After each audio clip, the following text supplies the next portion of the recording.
एक पल के लिए सोचो, अगर समय अचानक रुक जाए और तुम्हें मौका मिले सीधे अतीत या भविष्य में जाने का, लेकिन ध्यान रखना, टाइम ट्रैवल कोई खेल नहीं है। ये ऐसा रास्ता है जहां एक गलत कदम तुम्हारा आज हमेशा के लिए मिटा सकता है। वैज्ञानिक कहते हैं, समय के साथ छेड़छाड़ करना मतलब कुदरत को चुनौती देना, और जो ऐसा करता है वो अक्सर वापस नहीं लौटता। क्या टाइम मशीन सच में मौजूद है? क्या भविष्य से आए लोग आज भी हमारी दुनिया में छुपे हैं? और सबसे डरावना सवाल, अगर तुम अतीत में फंस गए तो क्या घर लौट पाओगे? आज की इस वीडियो में हम बताएंगे टाइम ट्रैवल के सबसे खतरनाक सच, बिल्कुल आसान भाषा में, लेकिन ऐसे राज जो दिमाग हिला देंगे। इस वीडियो को अंत तक जरूर देखना, क्योंकि आखिर में है एक ऐसा सच जिसे जानने के बाद तुम समय को अलग नजर से देखोगे। वीडियो पसंद आए तो लाइक जरूर करना। ऐसी ही शॉकिंग और डेंजरस वीडियो के लिए चैनल को अभी सब्सक्राइब करो और बेल आइकन दबाना मत भूलना। सबसे पहले एक बात साफ कर लेते हैं, टाइम ट्रैवल दो तरह का समझा जाता है। एक भविष्य की तरफ टाइम ट्रैवल और दूसरा अतीत की तरफ टाइम ट्रैवल। साइंस के हिसाब से ये दोनों चीजें एक जैसी नहीं है। ज्यादातर साइंटिस्ट मानते हैं कि भविष्य में टाइम ट्रैवल किसी हद तक मुमकिन है, जबकि अतीत में लौटना बेहद कॉम्प्लिकेटेड, लगभग नामुमकिन जैसा है।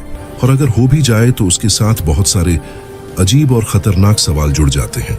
अब सबसे पहले समझते हैं कि टाइम ट्रैवल की शुरुआत कहां से होती है। ये कहानी शुरू होती है एक ऐसे आदमी से जिसने दुनिया को वक्त और स्पेस के बारे में सोचने का तरीका ही बदल दिया। Albert Einstein. आइंस्टीन ने एक बहुत ही दिलचस्प बात कही, समय एक अलग चीज नहीं है, ये स्पेस के साथ मिला हुआ है। उन्होंने कहा कि हमारा ब्रह्मांड स्पेस टाइम से बना है, यानी जगह और समय आपस में जुड़कर एक तरह का कपड़ा जैसा बनाते हैं जिसे आप फ्लीट की तरह सोच सकते हैं। उनकी थ्योरी स्पेशल रिलेटिविटी के मुताबिक समय हर किसी के लिए एक जैसा नहीं चलता। अगर आप बहुत तेज स्पीड से चलें, खासकर रोशनी की रफ्तार के करीब, तो आपके लिए वक्त धीमा हो जाएगा, और जो लोग नॉर्मल स्पीड पर हैं उनके लिए वक्त तेजी से बीतेगा। इसे हम टाइम डायलेशन कहते हैं, यानी समय का फैलना या खिंचना। अब जरा ये सीन इमेजिन कीजिए, दो जुड़वा भाई हैं, अमित और सुमित।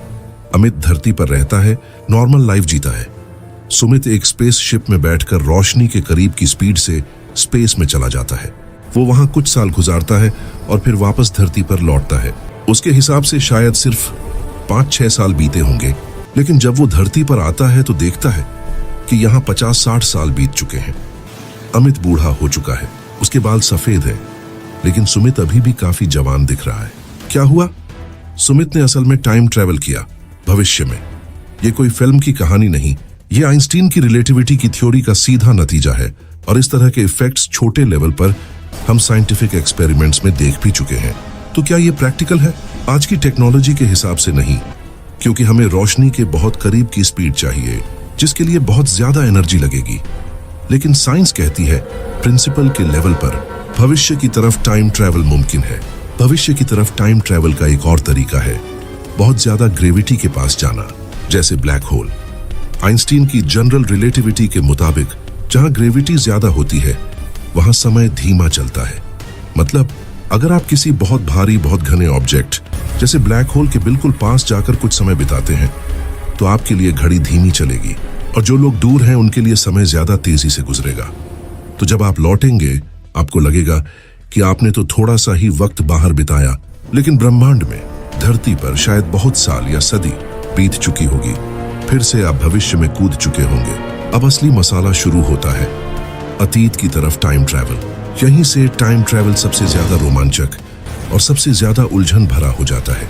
सोचिए, अगर आप अपने बचपन में वापस जा पाएं, वो दिन जब आपने पहली बार साइकिल सीखी, या जब आपने कोई बड़ी गलती की जिसे आप आज तक पछताते हैं, या फिर आप किसी बड़े ऐतिहासिक मोड़ पर जा सकें, जैसे किसी युद्ध को रोकना, किसी महान लीडर की जान बचाना, या कोई हादसा टाल देना। लेकिन जरा ठहरिए, अगर आप अतीत बदल देंगे तो क्या भविष्य भी बदल जाएगा? आप खुद होंगे भी या नहीं? आपका आज का वजूद बच पाएगा? इसी से निकलता है सबसे मशहूर सवाल, ग्रैंडफादर पैराडॉक्स। इस पैराडॉक्स को आसान भाषा में ऐसे समझें, मान लीजिए आप टाइम मशीन से अतीत में जाते हैं, उस समय जब आपके दादा दादी की शादी भी नहीं हुई थी। किसी वजह से आप अपने दादा को ही खत्म कर देते हैं या उनकी शादी होने से रोक देते हैं। अब सवाल ये उठता है, अगर आपके दादा ने कभी शादी ही नहीं की तो आपके पिता पैदा कैसे हुए? और अगर आपके पिता नहीं हुए तो आप कहां से आए, और अगर आप पैदा ही नहीं हुए तो आप अतीत में जा ही नहीं सकते थे, और अगर आप गए ही नहीं तो आपके दादा की जिंदगी नॉर्मल चली, और फिर आप पैदा भी हुए और फिर आप वापस जाकर ये एक गोल गोल अंतहीन चक्र बन जाता है। इसे ही पैराडॉक्स कहते हैं, जहां लॉजिक्स अपने ही पैरों पर कुल्हाड़ी मार देता है। साइंटिस्ट और थ्योरेटिकल फिजिसिस्ट्स ने इस पैराडॉक्स को सॉल्व करने के लिए कई आइडिया दिए हैं।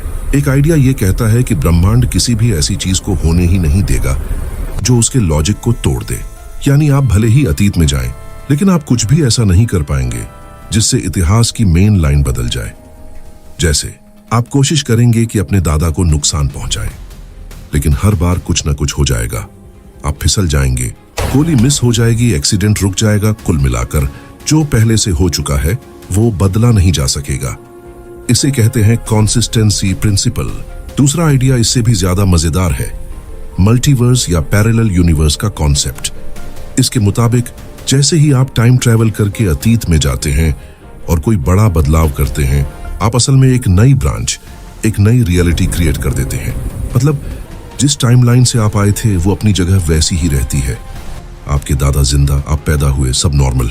लेकिन जिस मोमेंट आप अतीत में जाकर कोई चेंज करते हैं, एक दूसरी टाइमलाइन खुल जाती है जिसमें आपके दादा शायद जिंदा नहीं रहते या उनकी लाइफ अलग हो जाती है। उस नई दुनिया में आपका वजूद आगे चलकर बदल जाएगा, लेकिन जिस दुनिया से आप आए थे वो टूटी नहीं। तो आप अपने ही अतीत को मॉडिफाई नहीं कर रहे, बल्कि एक नई कहानी, एक नई दुनिया शुरू कर रहे हैं। अब सवाल ये कि क्या साइंस सच में मानती है कि ऐसी टाइम मशीन बन सकती है जिससे हम अतीत में जा पाएं? जनरल रिलेटिविटी के कुछ सॉल्यूशंस ऐसे हैं जो क्लोज्ड टाइम लाइक कर्व्स नाम की चीज की परमिशन देते हैं। आसान भाषा में, स्पेस टाइम में ऐसी घुमावदार राहें जहां से चलकर कोई ऑब्जेक्ट भविष्य से अतीत में पहुंच सकता है और फिर वही पॉइंट भी क्रॉस कर सकता है जहां से वो निकला था।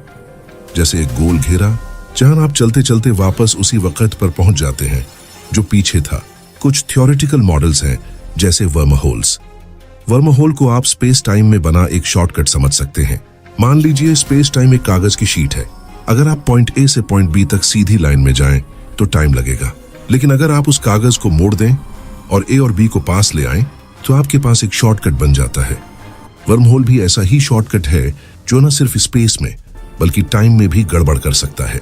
थ्योरी कहती है कि अगर आप वर्महोल के एक सिर को तेज स्पीड से घुमाएं या किसी स्ट्रॉन्ग ग्रेविटी फील्ड में रखें जबकि दूसरा सिर नॉर्मल रहे, तो दोनों सिरों के बीच टाइम का फर्क बन सकता है।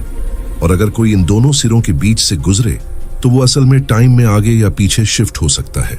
लेकिन थ्योरी में मुमकिन और जिंदगी में मुमकिन, इन दोनों के बीच फर्क बहुत बड़ा है। वर्महोल को स्टेबल रखने के लिए ऐसी एनर्जी और ऐसी मैटर की जरूरत होगी जो हमने कभी प्रैक्टिकली नहीं देखी, जिसे एक्सोटिक मैटर कहा जाता है, जिसका प्रेशर और डेंसिटी नॉर्मल चीजों से बिल्कुल अलग हो। अभी के हिसाब से ये सब सिर्फ मैथ्स और इक्वेशंस में अच्छा लगता है, लैब में नहीं। इसके अलावा कई साइंटिस्ट मानते हैं कि जैसे ही आप ऐसी कोई मशीन बनाने की कोशिश करेंगे जो टाइम को सर्कल में ले जाए, तो क्वांटम लेवल पर इतने स्ट्रॉन्ग इफेक्ट्स आ जाएंगे कि वो मशीन कभी स्टेबल चलेगी ही नहीं। इस आइडिया को कभी कभी क्रोनोलॉजी प्रोटेक्शन भी कहा जाता है, यानी नेचर खुद टाइमलाइन की रक्षा करती है ताकि पैराडॉक्स पैदा ही ना हो। अब बात करते हैं उस चीज की जो आपको और मुझे सबसे ज्यादा छूती है। अगर टाइम ट्रैवल सच में मुमकिन हो जाए तो हमारी जिंदगी पर क्या असर पड़ेगा?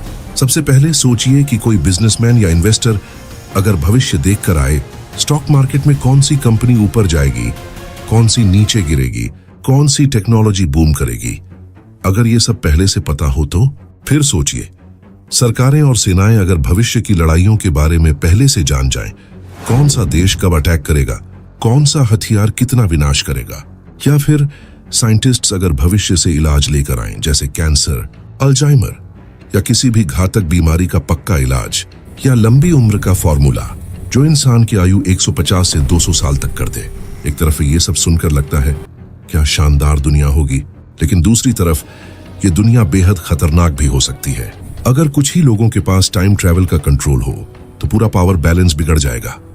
अमीर और अमीर हो सकते हैं, ताकतवर और ताकतवर। और सबसे बड़ा खतरा, अगर हर चीज पहले से बदल दी जाए तो फ्री विल यानी हमारी आजादी, हमारी पसंद, हमारे फैसले, इनका मतलब ही क्या बचेगा? अगर आप हर गलती पहले ही मिटा सकते हैं तो सीखना कहां से आएगा? अगर हर दुख मिटा दिया जाए तो खुशी की वैल्यू क्या बचेगी? सोचिए, अगर किसी टाइम मशीन की वजह से कोई आपके अतीत का एक छोटा सा वाकया बदल दे, जैसे आपका स्कूल बदल जाए, आपका शहर बदल जाए, आपकी कोई मुलाकात न हो, आपका कोई दोस्त आपसे कभी न मिले, आपकी पूरी लाइफ की दिशा बदल सकती है। असल में हमारी जिंदगी हजारों छोटे छोटे इवेंट्स से बनती है और टाइम ट्रैवल उन धागों को खींचकर सारे पैटर्न को बदल सकता है। ये सब सुनकर लगता है तो फिर क्या बेहतरी के लिए भी कोई स्कोप है? हाँ, कई लोग मानते हैं कि अगर कभी टाइम ट्रैवल सच में बना तो उसे बहुत सख्त रूल्स के साथ कंट्रोल करना पड़ेगा, शायद इंटरनेशनल लेवल पर, शायद ऐसे लॉज जो आज के किसी भी कानून से ज्यादा स्ट्रिक्ट हों, शायद टाइम ट्रैवल सिर्फ ऑब्जर्वेशन के लिए हो, जैसे दूर से देख पाना बिना छेड़छाड़ किए। आप अतीत के इवेंट्स देख सकें, सबक ले सकें, लेकिन कुछ बदल न सकें। ये मॉडल सुनने में काफी लॉजिकल लगते हैं क्योंकि इससे पैराडॉक्स का डर भी नहीं और हिस्ट्री की इज्जत भी बनी रहेगी। अब एक बहुत दिलचस्प सवाल, अगर टाइम ट्रैवल इतना रोमांचक और थ्योरेटिकली मुमकिन चीज है तो अभी तक हमारे पास फ्यूचर से आए हुए टाइम ट्रैवलर्स क्यों नहीं है? कुछ लोग मजाक में कहते हैं हो सकता है वो हमारे बीच हों, लेकिन उन्होंने खुद को छुपा रखा हो। कुछ साइंटिस्ट कहते हैं शायद टाइम मशीन अगर कभी बनी भी तो वो सिर्फ उस वक्त के बाद के समय में ही सफर कर सकेगी जब वो मशीन पहली बार ऑन की गई होगी। यानी आप 3000 साल पीछे नहीं जा सकते क्योंकि उस समय कोई टाइम मशीन थी ही नहीं। आप सिर्फ उसी पीरियड के बीच घूम सकेंगे जो मशीन की जिंदगी है। एक और सोच ये कहती है कि टाइम ट्रैवल हो ही नहीं सकता, इसलिए हमें टाइम ट्रैवलर्स कभी दिखेंगे ही नहीं। हो सकता है कि नेचर के कुछ ऐसे रूल्स हों जो अभी हमारी समझ से बाहर है और वो किसी भी टाइम लूप, टाइम पैराडॉक्स को बनने से पहले ही रोक देते हों। अब थोड़ा अपने दिल के पास आकर सोचते हैं। मान लीजिए जैसा आपने शुरुआत में इमेजिन किया था, आपको सच में एक मौका मिले टाइम ट्रैवल का, लेकिन सिर्फ एक बार। आपके पास दो ऑप्शन है, या तो आप अपने अतीत में वापस जा सकते हैं, क्या आप अपने भविष्य में झांक सकते हैं। आप क्या चुनेंगे? क्या आप उस दिन में जाएंगे जहां आपने कोई बड़ी गलती की थी ताकि उसे सुधार सकें, या आप उस दिन में जाएंगे जहां शायद आप बहुत सफल, बहुत अमीर या बहुत अकेले या शायद बहुत खुश हैं, ताकि आप देख सकें कि आपको किस रास्ते पर चलना चाहिए। अब जरा ध्यान से अपने दिल से एक सवाल पूछिए, अगर आपको पता चल जाए कि भविष्य में क्या होगा, क्या आप आज वैसे ही जी सकेंगे जैसे अभी जीते हैं, या फिर हर कदम डर और कंफ्यूजन में उठेगा? अरे अगर मैं ये फैसला बदल दूं तो वो वाला भविष्य बदल जाएगा क्या? इसीलिए बहुत से दार्शनिक, फिलोसफर और सोचने वाले लोग मानते हैं कि टाइम ट्रैवल की सबसे बड़ी खूबसूरती ये नहीं कि हम उसे कर सकते हैं या नहीं, बल्कि ये कि वो हमें हमारी आज की वैल्यू समझाता है।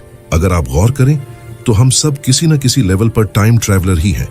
बस धीरे धीरे, हर पल, हर सेकंड हम भविष्य की तरफ बढ़ रहे हैं।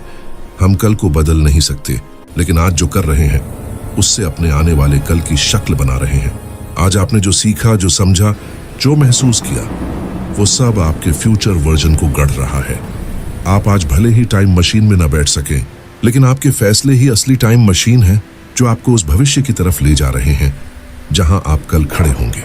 तो साइंस की नजर से देखें तो भविष्य की तरफ टाइम ट्रैवल स्पीड और ग्रेविटी की मदद से थ्योरी के लेवल पर मुमकिन है, पर टेक्नोलॉजी अभी बहुत पीछे है।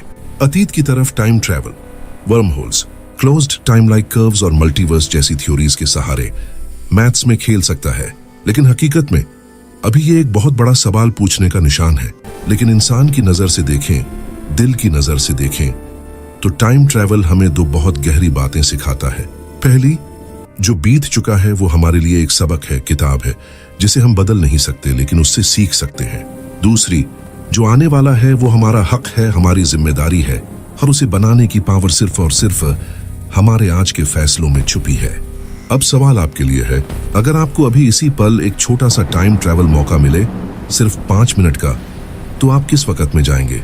अपने बचपन में, किसी प्यारी याद के पास, किसी ऐसे मोड़ पर जहां आप कुछ अलग चॉइस लेना चाहते थे, या फिर अपने आने वाले भविष्य में, ये देखने के लिए कि आपने आखिर अपनी जिंदगी के साथ क्या किया? कमेंट में जरूर बताइए आप कहां जाना चाहेंगे, अतीत में या भविष्य में, और क्यों?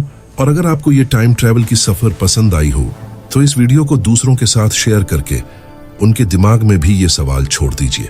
शायद टाइम मशीन मिले या ना मिले, लेकिन जो वक्त अभी आपके हाथ में है उसके साथ आप क्या करने वाले हैं?